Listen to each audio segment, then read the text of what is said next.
Center là giấc mơ của em hồi nhỏ. Lớn lên rồi em chạy ẹt lọ, gõ đầu mấy anh chạy winner.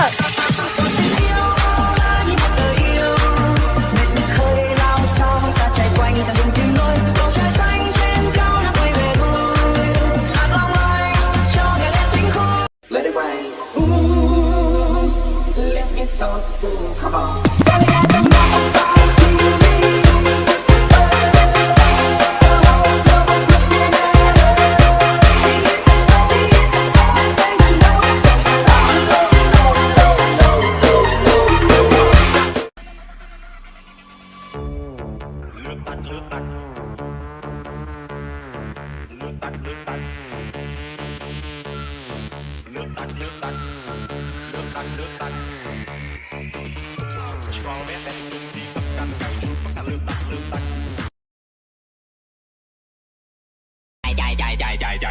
Chạy được vài 3 tháng bác sĩ bỏ ta mua chiếc da.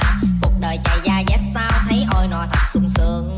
Bán con bò ta đồ cải bô, gói 4 món cam lòng bánh xăng. Một ngày trời nắng gắt đi đồ xăng chăm thêm nhớt thơm, mặc bộ đồ tôm mỹ tóc nhúc. Mãi là đứa con miền Tây, xứng đáng là đứa con miền Tây, cách sống của người miền Tây. Westside visit. Những đứa con miền Tây đang đi chân không, nó chỉ đò ngang cho anh em sang sông. Nhớ lắm vì quê mẹ kho nồi cá kho, lúa thóc đầy bao đồ ăn thì quá no. Có mấy anh em tôi bên Kiên Giang, sao đôi gì phải OT đi gang. Thắng cách cò bay dần xây nhiều tiếng vàng. Đừng để nước mắt làm mờ nhạt, sáng ai lúc tỉnh dậy ăn gì không? Ai hỏi anh đây? Nhìn khói thuốc lạc vào vòng, không gian chỉ một màu u ám cuộc đời. Nửa đêm thức giấc tự hỏi lòng.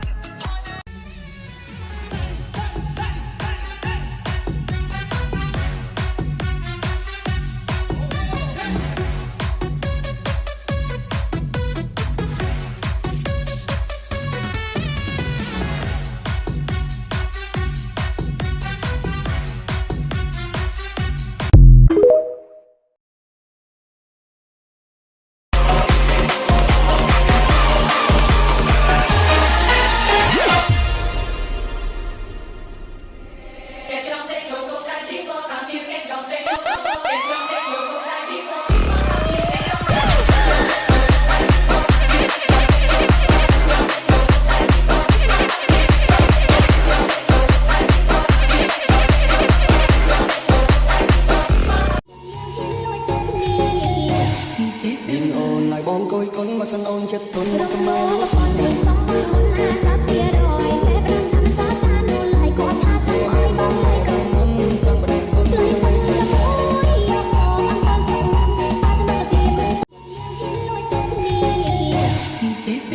lại bom côi cốn mà sân ôn chết tuần một mai